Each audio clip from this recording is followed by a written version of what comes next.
So for the last half of the course, we're going to be focusing on the idea of sustainability, and we're going to be using the book, The Sustainability Mindset and the Matrix Map as a tool. Um, but I really wanted to kind of give an overview of what we're going to be doing in this section so you understand the end goal of what we're trying to do. So if you look at the way we've designed the degree program, you can think of any sort of master's degree, any sort of graduate degree, think of it like a doctor. So, a doctor needs to have a certain set of skills, um, and, they need to know how to operate. They need to know, if they're going to be a surgeon or they're going to need to know some specific things to be able to function. So, we have the same type of thing for our master's program, and those are the program outcomes. So it's essentially, if someone's going to graduate our program, we're going to say they know how to do, these 5 things. It's how we work with employers to make sure that, if they're hiring people, that we have standards. So with that, one of the key outcomes, one of the most important outcomes, and probably the one reason why nonprofits fail more than any other is around sustainability. So for our master's program, the goal is to develop technology ministry strategies for sustainable initiatives by monitoring and understanding the latest theories, trends, tools, and opportunities in technology and ministry. So that's the program outcome. For this course, there's also 2 course outcomes, and that's to be able to conduct a detailed analysis of an organization to assess which initiatives are contributing the most and least to its mission impact and revenue sustainability, and to be able to synthesize and present theories and concepts of social entrepreneurship and strategic recommendations for organizations. So what is the thing, if a surgeon needs to be able to operate on someone and do surgery, what is the thing that I would feel bad if someone left our program and couldn't do? It's essentially if you left here and your nonprofit or your ministry wasn't as sustainable as possible. That's really what I'm trying to get at with this section, the reason why we've emphasized it. And what it really takes for sustainability, it really takes discipline. Entrepreneurs are very, and I know because I am one, we like to create ideas. We think every idea often is a good idea, but sometimes you have to go through the discipline process of figuring out even your pet project may not be contributing to your dual bottom line, your social mission, and to your financial sustainability. So what this does is the goal of this whole section is to get you to go through a process where you are calculating and estimating, what of the components that you're doing and how they contribute to your sustainability. So to do that, part of what you need to be able to do is you need to be able to break down the components. Now, I want to also frame this in terms of some of the other material that we've covered. So we've covered the idea of personal vocation. And in personal vocation, we said that calling is really at the intersection of 4 things. What are you good at? What the world will pay for? What do you enjoy? And what does the world need? And the top half of these is largely around financial sustainability. Or I guess the right side is largely around financial sustainability. The left side's largely around meaning.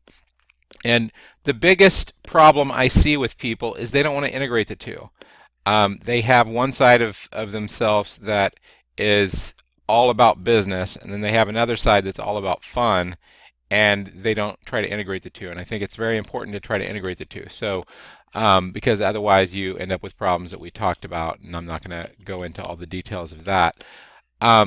So what the matrix map is really is it's a tool to translate what you've learned on personal vocation into an organization. So the left side, I would say, corresponds to social impact both for yourself and for others. The right side, I guess especially what the world will pay for, corresponds to the financial sustainability. So the matrix map, what is the matrix map? Really what it is, it's a visual tool for understanding a nonprofit's business model. So we did the business model canvas, so that was useful, right? But the idea is to use a 2x2 matrix to figure out how the different business activities fit together. And what you need to be able to do is really to break down your dual bottom line. So you can call that the impact strategy or your programs, and then you have your revenue strategy. And you have to look at each activity's financial impact, their mission impact, their implementation, and their scale.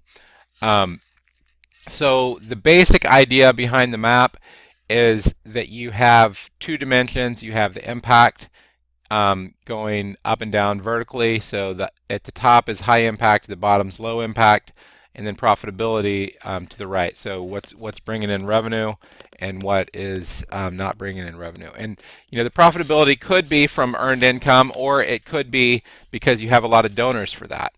And what I've found is I've run a nonprofit for the past 15 years. There are certain projects that are really like my pet projects. And no one wants to put a pet down, right? No one wants to let a pet die. But what happens is these pets actually start to become parasites that are kind of sucking the life out of the whole organization. So you have all these things that might be low impact or low profitability, but they're still there.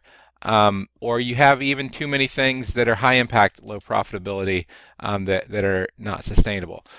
So the idea is you have four quadrants. The top right is high impact, high profitability. You want as many programs as possible to be in that quadrant. Now that doesn't mean you should be doing those exclusively, because if you're doing those things exclusively, you would be more of a social business. But on the left side, you might have things that have, high social impact. So this, you talk about having the dual bottom line. The high impact is your social impact. And at Tech Mission, we actually quantify our social impact. And, each year we look at, what was our budget, but we also look at the dollar amount of the social value that we created. And that becomes the second part of our dual bottom line. So there's some things that we do that have high impact but low profitability. And then there's things that are low impact but high profitability. So, that might be, some consulting that you do that may not be central to your mission, but it brings in a lot of revenue. And then you have things that are low impact, low profitability. And the idea is there you're supposed to stop. So, and the different symbols, star is basically where you want to be focused. Heart, is where you feel like, okay, we got to do this thing.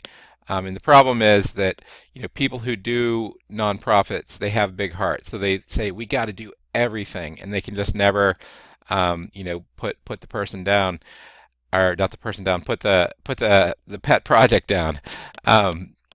And there are things that are like the money tree, where you grow, but ultimately you need to be able to have the discipline to stop doing things. So an example of a matrix map, and this is just so you know what it looks like after you do this. You would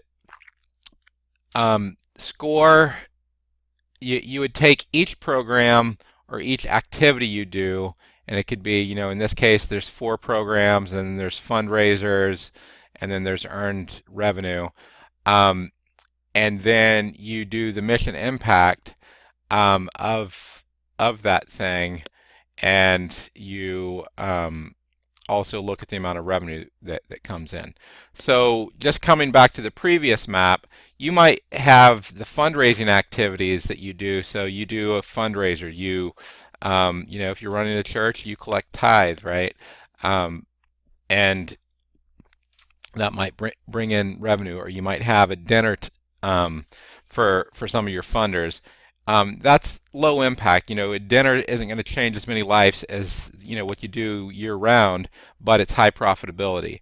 And then that can help fund other things. So The idea is you want to go through this discipline process, but part of what this sustainability mindset does is it also helps you really think through all the elements that go into this. So what we're going to do is we're going to have you go through a bunch of worksheets.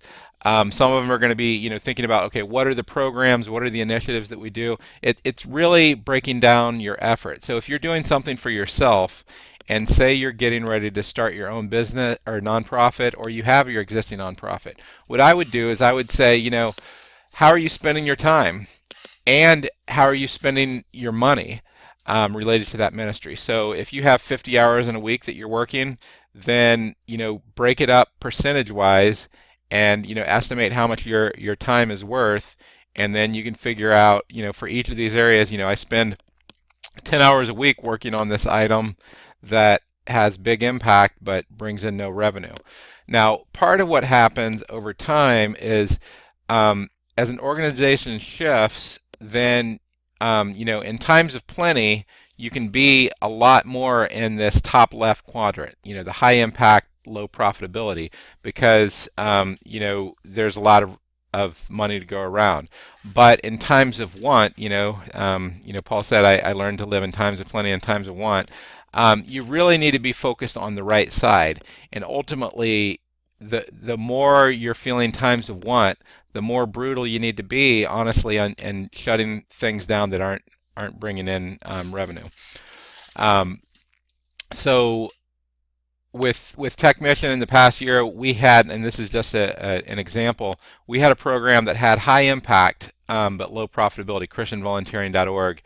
It provided millions of dollars worth of volunteers, but it was bringing in basically no revenue, and we had to let the programmer go from that.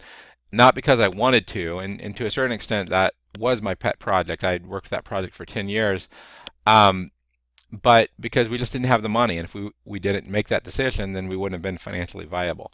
So a lot of times what happens is people don't make those decisions, and then they're not financially viable, or they make themselves miserable and all their staff miserable because they're not making the hard decisions to stop doing some of the things that aren't bringing in revenue. So the basic idea is if something's in the top right, you want to invest and grow. If it's in the bottom right, you want to nurture and increase impact. If it's in the top left, you want to keep but find ways to contain costs. So, for example, ChristianVolunteering.org, we still have that website. All our websites have almost zero cost to just keep going, but to continue development on it, that's where the cost is. So we kept it and we limited the cost. And then there's times whenever you just need to close or give away things where you feel like you're having very little impact, and there's programs ultimately that you wind down. So again, let me just emphasize, we want everyone to be able to graduate from this program with a sustainability mindset. I've seen about 90% of the ministries I see, they're run by people who have hearts that are too big. Their hearts are bigger than their heads, which is good, but ultimately it ends up hurting people more in the end. It hurts them, it hurts their ministry staff, their ministry ends up getting shut down. We had the privilege of working closely with over 100 ministries with our AmeriCorps program, and I would say over a 10-year period, about half of those ministries shut down. And these are fairly well-established ministries. So what I would encourage you to do is to go through this process, use this kind of as a business planning tool, but as a business planning tool that you can use to bring sustainability in the front. A lot of times people come up with ideas for nonprofits and for ministries. There's no sustainability built into it. And what they essentially do is they work bivocationally, and that's fine. But I think that often it can be much more impactful if you find a way to get an idea that the sustainability is built into the idea, and you're not just doing a service that has no supporters. Because in the long run, if you're doing a service for 10 years or 20 years and no one else wants to get behind that with money, you should think about, are you really having an impact? because if you're changing people's lives, eventually you're going to find people who are willing to bring in the money. So again, just to emphasize, for this time, this whole last half of the course is going to be on nonprofit sustainability. And one of the other things I would encourage you to do is, whereas the business model canvas was much more important to have a big organization that you could look at, this one's actually much more important that you focus on organizations that you are intimately familiar with, and that you might want to carry forward in the future. So if past employers or other things where you don't have access to their intimate finances, then this isn't going to be a good use of your time. So hopefully, if you have any questions, feel free to email me and let me know. Thanks.